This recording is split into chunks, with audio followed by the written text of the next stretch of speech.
মোহাম্মদ ইউনূস সাহেব ভালো মানুষ, তাকে বিচারিক ঝামেলা করা হচ্ছে এবং উনি তার বিরুদ্ধে কোনো সাইন করবেন না, এটা হঠাৎ করে উনি বললেন। আমি আপনাদেরকে একটা জিনিস বলতে চাই, এর মানে কিন্তু হচ্ছে গিয়ে আপনি নিশ্চিত থাকেন এই ভদ্রলোকের বড় রকমের কোনো প্ল্যান আছে এবং প্ল্যানের অংশ হিসাবে উনি এই কাজটা করতেছেন, এটা আমি আপনাদের সামনে একটু নিশ্চিত করতে চাই। আমি আপনাদেরকে একটা কথা বলতে চাই, ডক্টর মোহাম্মদ ইউনূস যখন প্রথমে নোবেল পান, প্রথমে আমরা সবাই কিন্তু আনন্দিত হয়েছি, কিন্তু একটা কারণ এখন পর্যন্ত আমি মিলাইতে পারি নাই যে ক্ষুদ্র ঋণ সুদের ব্যবসা করে একটা মানুষ কিভাবে নোবেল পায়।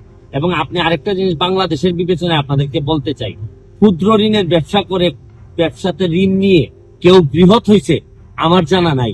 আমার জীবনে আমি কোনোদিন দেখি নাই যে অন্য দেশের একটা আইনি ব্যবস্থায় কোনো মামলা হইলে এটা স্থগিতের কোনো আবেদন জানানো যায়। সর্বোচ্চ আমরা কি করি, আমরা বলি যে অবশ্যই যেন তাকে ন্যায় বিচার নিশ্চিত করা হয়।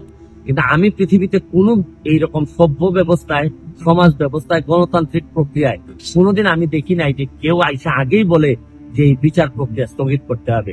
শুনেন, আমি একটা জিনিস আপনাদেরকে বলি, এই দুঃসময়ে এখন যে সময়টা ক্রাইসিস মোমেন্ট, এই সময়ে আওয়ামী লীগের মধ্যে আমি আওয়ামী লীগের যারা আছেন সবাইকে দাবি করব যে যার খুলস থেকে বেরোয় আসে, প্রতিবাদ করার সময় আছে, আমাদের যা যা আছে তার বিভিন্ন সময় আমরা বলবো আমাদের দুর্নীতির বিরুদ্ধে যুদ্ধ চলতে থাকবে।